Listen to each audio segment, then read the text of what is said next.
Assalamualaikum warahmatullahi wabarakatuh. Saya sedang bersama dengan guru kita, sahabat kami, senior saya di Al-Azhar Kairo Mesir, Al-Mukarram Tengku Ustadz Damanhur Abbas. Jangan lupa ikuti kajian beliau. Yang tidak bisa, jangan ketinggalan ikuti kajian online beliau di channel Ustadz Damanhur Abbas Official. Subscribe, like, and comment. Assalamualaikum warahmatullahi wabarakatuh.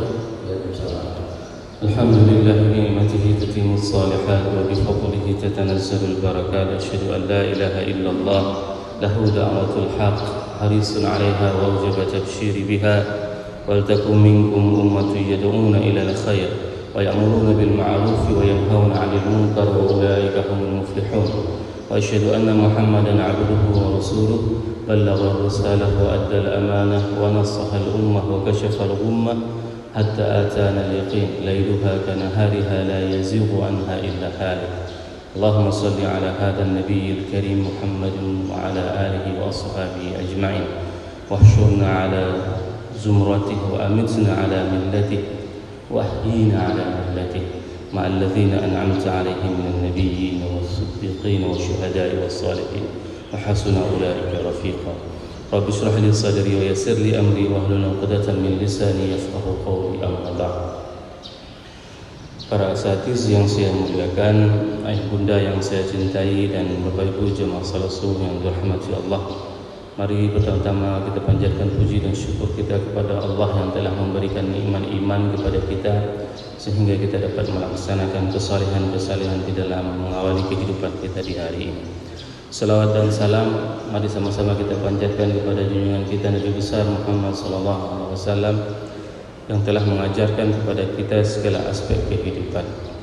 Di antara ajaran baginda Rasulullah sallallahu alaihi wasallam adalah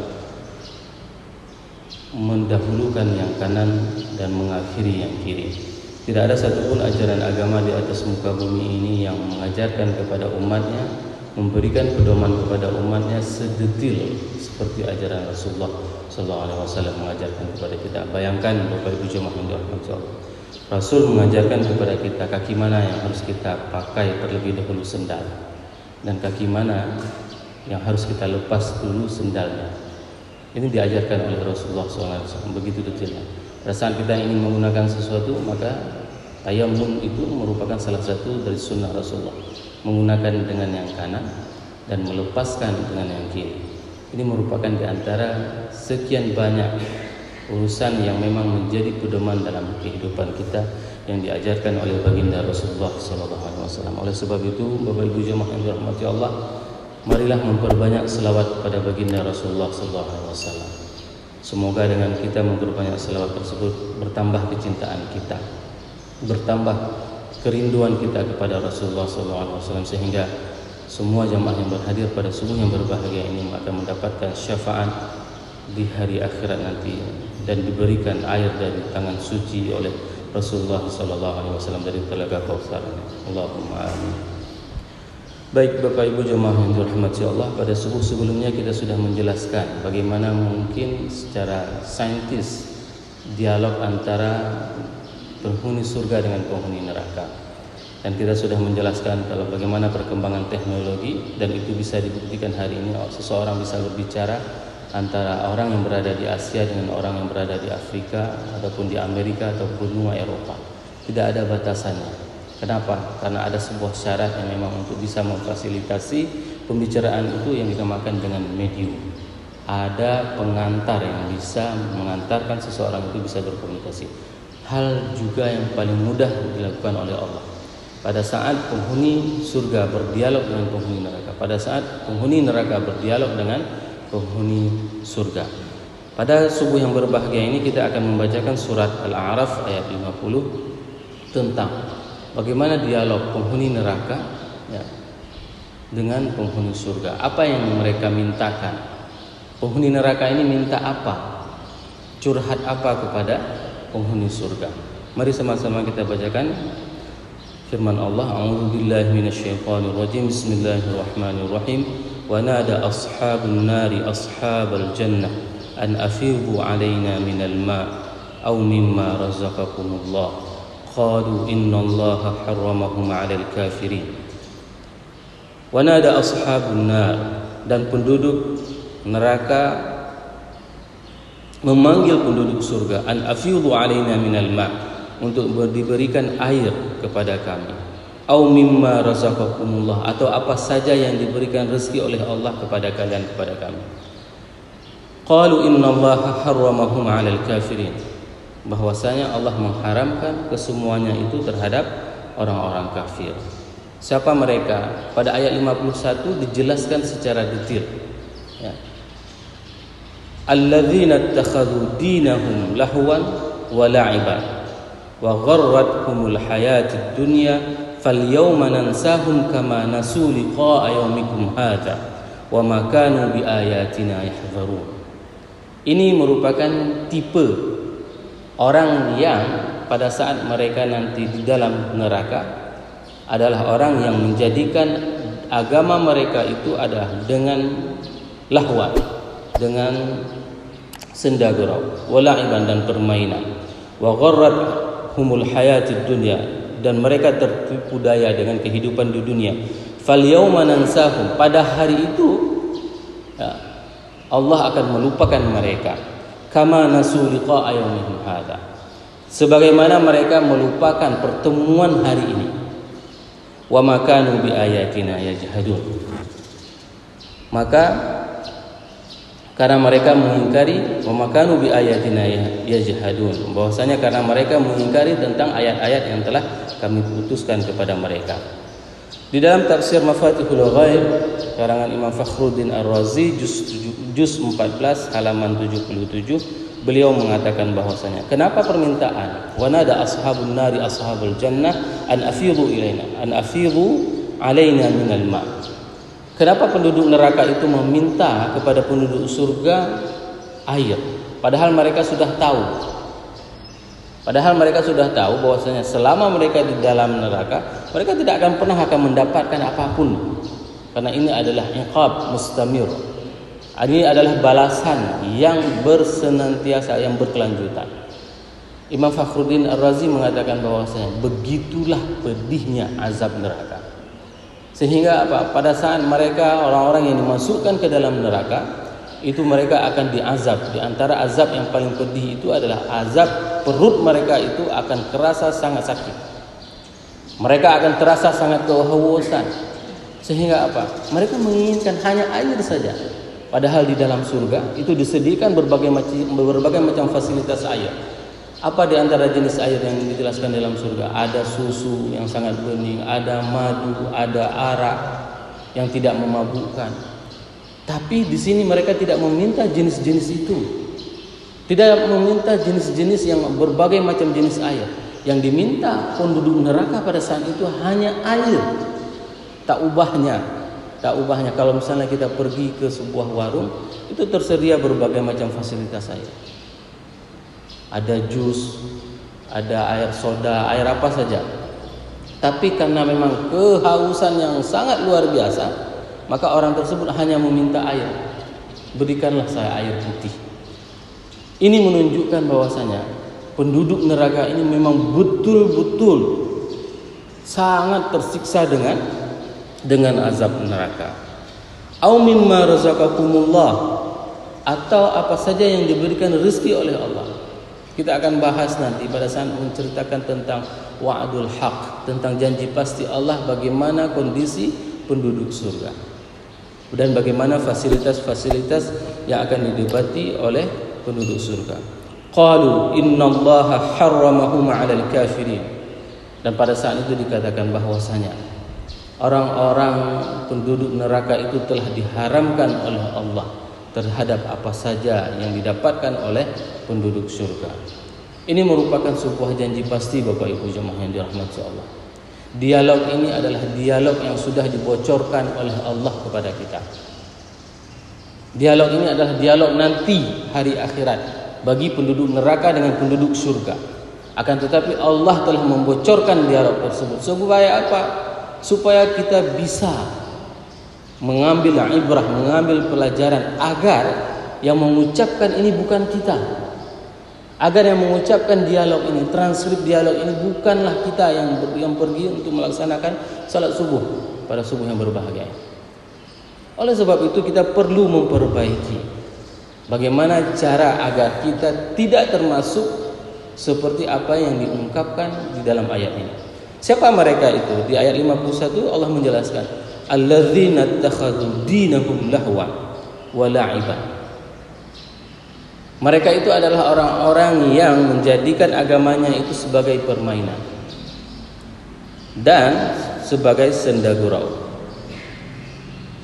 Ini merupakan salah satu ayat yang di ayat inilah ya, kata-kata lahwan itu didahului daripada kata-kata la'iban. Hampir semua ada 4 ayat yang menggandingkan antara la'iban wa lahwan. Ya. Di ayat ini lahwan dikedahulukan daripada la'iban. Apa hikmahnya? Ini menjadi sebuah pertanyaan karena setiap tartib Al-Quran itu mempunyai hikmah tersendiri. Kenapa di ayat yang lain Al-Quran itu saat menceritakan wamal hayatud dunya illa la'ibun wa lahwun. Di ayat ini Al-Quran Allah memberikan sebuah pelajaran kepada kita bahwasanya di sini didahulukannya lahwan wa la'iban. Kenapa? Karena ini identik dengan mencari rezeki. Orang pada saat dia mencari rezeki, maka dia itu akan lalai. Ini identik yang pertama sekali. Para mufassirin mengatakan kata-kata lahwan itu adalah bermain-main, berlalai-lalai. Sedangkan la'iban itu adalah bermain-main. Pada saat orang mencari rezeki, maka dia itu akan lalai. Contoh misalnya, pada saat dia kuliah dia belum bisa beribadah. Pada saat tamat kuliah sudah mempunyai pekerjaan.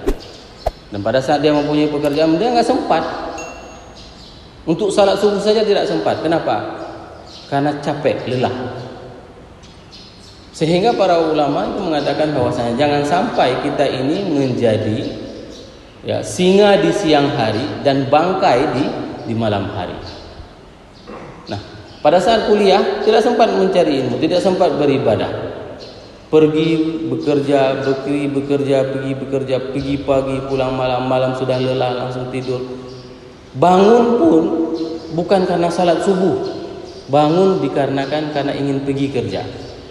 Berapa banyak kondisi yang hari ini itu terjadi di kota-kota besar. Mereka bangun pagi itu bukan dikarenakan mereka ingin beribadah kepada Allah. Tapi mereka bangun pagi itu dikarenakan panggilan bekerja atau panggilan apapun, janjian mau traveling, janjian mau apa. Ini yang membuat mereka terbangun pagi. Nah, di sini di ayat ini dikatakan bahwasanya orang-orang yang menjadikan agama mereka itu adalah sebagai permainan. Mereka bermain. Mereka lalai. Lalai itu karena mereka setelah mereka kuliah, mereka bekerja, setelah mereka bekerja mereka pensiun tua, dan pada saat mereka sudah tua mereka tidak sempat lagi taubat. Ini yang terjadi paling banyak. Sudah mulai sakit-sakitan, ke masjid sudah tidak lagi efektif, mau ibadah kayak dulu nggak bisa. Ini merupakan sebuah gambaran pada saat seseorang tersebut mencari rezeki, maka dia itu akan bersenda gurau. Dan satu lagi itu adalah orang-orang yang menjadikan agama Allah ini adalah sebagai permainan. Agama ini dijadikan hanya sebagai event-event saja. Contoh misalnya, kapan mereka pergi ke masjid? Ini bukan untuk jamaah yang pergi, yang hadir hari ini. Mereka akan pergi salat berjamaah khusus pada hari Jumat. Event-event saja yang mereka lakukan. Kapan lagi mereka akan pergi ke masjid? Pada saat nanti memasuki bulan Ramadan. Itu kalau bulan Ramadan alhamdulillah masjid-masjid pada penuh semuanya. Sudah ramai masjid. Inilah yang dinamakan dengan orang-orang yang menjadikan agama ini adalah sebagai senda gurau dan permainan. Mereka itu ya wa gharrathumul hayatud dunya, dan mereka itu adalah tertipu dengan kehidupan di dunia. Berulang kali saya mengingatkan diri saya dan para jamaah semuanya. Kehidupan di dunia ini diibaratkan oleh Allah dan Rasul itu adalah sebagai musafir. Bapak Ibu yang pernah melakukan perjalanan di jalan tol ya, ataupun highway, itu ada yang dinamakan dengan rest area. Rest area itu tidak ada satu orang pun yang berhenti di tempat istirahat. Ya, contoh misalnya kita pergi ke Banda Aceh, berhenti kita di Padang Tiji. Begitu berhenti di Padang Tiji, ya, kita bangun rumah di masjid itu. Nggak ada. Semua setelah salat, istirahat sebentar, ya kan? Langsung berangkat lagi. Berangkat kemana? Sampai kepada Banda Aceh. Begitulah kehidupan kita. Tidak ada satu orang pun yang berhenti di dunia ini. Maka jangan terlalu membuat dunia ini apa yang membuat kita itu lalai. Wa gharrathumul hayatid dunya. Sehingga kehidupan di dunia ini membuat kita lalai. Dan berulang kali saya katakan, berapa banyak di antara kita yang sanggup untuk membangun rumah untuk anak kita. Masing-masing anak kita bangun rumah, tapi rumah Allah tidak kita bangun. Coba bayangkan, apa salah kita bangun rumah anak kita? Tidak. Tapi membangun rumah Allah, membangun secara fisiknya dan membangun secara SDM-nya, ini adalah merupakan kewajiban kita. Sehingga apa? Kehidupan di dunia ini kita tidak akan tertipu. Kalaulah seandainya kita menjadikan dunia ini sebagai ghayah dalam kehidupan kita, maka sungguh kita akan rugi. Dan ini yang akan dirasakan oleh mereka-mereka yang tertipu dengan kehidupan dunia, mereka-mereka yang menjadikan kehidupan dunia ini sebagai permainan, senda gurau. Maka mereka ini akan meminta nanti di hari akhirat, pada saat Allah memasukkan mereka ke dalam neraka, mereka akan meminta air. Padahal dulu mereka sewaktu hidup di dunia, air yang diminum itu dengan air yang pH-nya terlalu tinggi lah katakan. Begitu nikmat yang kenikmatan dunia yang bisa mereka rasakan. Akan tetapi wa gharrathumul hayatid dunya, maka mereka membuat kehidupan dunia ini mereka itu lalai. Fal yauma nansahu. Ingat baik-baik jamaah yang dirahmati Allah. Hari itu Allah akan melupakan orang-orang tersebut. Kama nasu liqa'a yaumihim hadza. Sebagaimana mereka melupakan pertemuan hari ini. Semoga hadir kita di subuh yang berbahagia ini adalah merupakan salah satu bentuk kesadaran diri kita akan pertemuan kita dengan Allah. Ini yang harus kita hadirkan dalam setiap aktivitas ibadah kita. Kenapa kita harus berlelah-lelah bangun pagi, salat tahajud misalnya, pergi salat ke masjid, subuh dingin, 5 waktu kita pergi ke masjid, ya, agar kita tidak mau dilupakan oleh Allah nanti di hari akhir. Agar kita meyakini dan kita hadirkan ini adalah bentuk kehadiran kita pada subuh yang berbahagia ini, i'tikaf kita pada subuh yang berbahagia ini adalah bentuk ketidaklupaan kita kepada Allah. Semoga Allah nanti akan mengingatkan kembali. Karena bagi mereka-mereka yang tidak mau melakukan kesalihan-kesalihan dalam tatanan kehidupannya, mereka itu semuanya adalah mereka yang melupakan Allah. Sebagaimana yang diibaratkan dan digambarkan dalam sebuah hadis, bahwasanya seorang kriminalitas itu tidak akan pernah melakukan kriminalitas kecuali pada saat dia melakukan kriminalitas dia melupakan Allah. Ini yang harus diingat oleh kita semuanya. Seseorang tidak akan berani korupsi, Bapak Ibu jemaah yang dirahmati Allah, kalau seandainya pada saat itu hadir Allah. Diibaratkan dalam hadis, la yazni zani hina yazni wa huwa mu'minun. Orang itu tidak akan pernah berani selingkuh, ya, tidak akan pernah berani berzina, tidak akan pernah melakukan kemaksiatan.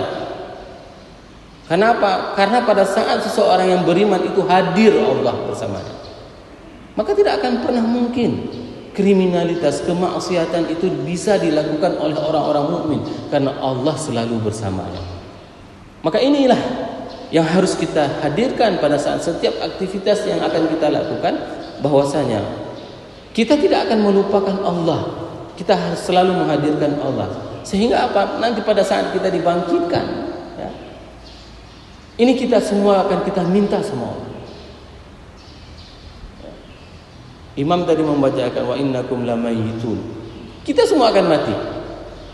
Semua kita akan mati. Dan kita akan dibangkitkan oleh Allah. Apa yang harus kita persiapkan pada saat kita dibangkitkan? Ini yang akan menjadi introspeksi diri kita. Ini yang akan menjadi sebuah kesempatan yang masih Allah berikan kepada kita. Kemarin itu ada beberapa jamaah yang pada hari yang sama meninggal dunia. Kemarin ada beberapa jamaah yang meninggal dunia, berurut meninggal. Salah satunya di Pusung, salah satunya lagi di Utin Bayi. Tapi alhamdulillah mereka itu adalah jamaah yang selalu tetap untuk melaksanakan kebaikan-kebaikan. Ini sebenarnya yang kita inginkan. Allah masih memberikan kesempatan kepada kita umur panjang, sehat badan, dan yang lebih semangatnya lagi, yang sudah tua pun walaupun sakit-sakitan masih sempat, masih mau untuk melangkahkan kakinya untuk melaksanakan salat 5 waktu, kebaikan-kebaikan yang lainnya. Wa ma kanu bi ayatina yajhadun, dan mereka mengingkari ayat-ayat Allah. Semoga kehadiran kita ini merupakan di antara kesadaran kita dalam mengingat ayat-ayat Allah, bahwasanya akan terjadi dialog antara penduduk neraka yang akan meminta air kepada penduduk surga, dan semoga kita termasuk dari antara hamba-hamba Allah yang selalu senantiasa mengingat ayat-ayat Allah, baik ayat-ayat kauniyah maupun ayat-ayat Al-Qur'an Al-Karim. Subhanakallahumma wa bihamdika asyhadu an la ilaha illa anta astaghfiruka wa atubu ilaik. Wassalamualaikum warahmatullahi wabarakatuh.